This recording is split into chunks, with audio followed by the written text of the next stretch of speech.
Ruth chapter 4. Boaz marries Ruth. Boaz went to the town gate and took a seat there. Just then the family redeemer he had mentioned came by. So Boaz called out to him, "Come over here and sit down, my friend. I would like to talk to you." So they sat down together. Then Boaz called 10 leaders from the town and asked them to sit as witnesses. And Boaz said to the family redeemer, "You know Naomi who came back from Moab? She is selling the land that belonged to our relative Elimelech. I thought I should speak to you about it so that you can redeem it if you wish. If you want the land, then buy it here in the presence of these witnesses. But if you don't want it, let me know right away, because I am next in line to redeem it after you." The man replied, "All right, I'll redeem it." Then Boaz told him, "Of course, your purchase of the land from Naomi also requires that you marry Ruth, the Moabite widow. That way she can have children who will carry on her husband's name and keep the land in the family." "Then I can't redeem it," the family redeemer replied, "because this might endanger my own estate.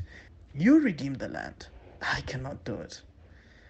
Now, in those days, it was the custom in Israel for anyone transferring right of purchase to remove his sandal and hand it to the other party. This publicly validated the transaction. So the other family redeemer drew off his sandal and he said to Boaz, "You buy the land." Then Boaz said to the elders and to the crowd standing around, "You are witnesses that today I've bought from Naomi all the property of Elimelech, Kilion, and Mahlon. And with the land I've acquired Ruth, the Moabite widow of Mahlon, to be my wife. This way she can have a son to carry on the family name of her dead husband and to inherit the family property here in his hometown. You are all witnesses today."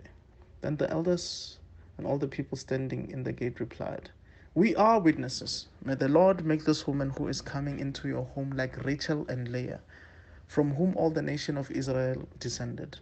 May you prosper in Ephratah and the famous Bethlehem. And may the Lord give you descendants by this young woman, who will be like those of our ancestor Perez and the son of Tamar and Judah, the descendants of Boaz." So Boaz took Ruth into his home, and she became his wife. When he slept with her, the Lord enabled her to become pregnant, and she gave birth to a son. Then the woman of the town said to Naomi, "Praise the Lord, who has now provided my Redeemer with your family. May this child be famous in Israel. May this child be famous in Israel. May he restore your youth and care for you in your old age. For he is the son of your daughter-in-law who loves you and has been better to you than 7 sons." Naomi took the baby and cuddled him to her breast, and she cared for him as if he were her own. The neighbor woman said, "Now at last Naomi has a son again," and they named him Obed. He became the father of Jesse and the grandfather of David. This is the genealogical record of their ancestor Perez. Perez was the father of Hezron. Hezron was the father of Ram. Ram was the father of Aminadab. Aminadab was the father of Nahshon. Nahshon was the father of Salmon. Salmon was the father of Boaz. Boaz was the father of Obed. Obed was the father of Jesse. Jesse was the father of David. This is Ruth chapter 4, the New Living Translation.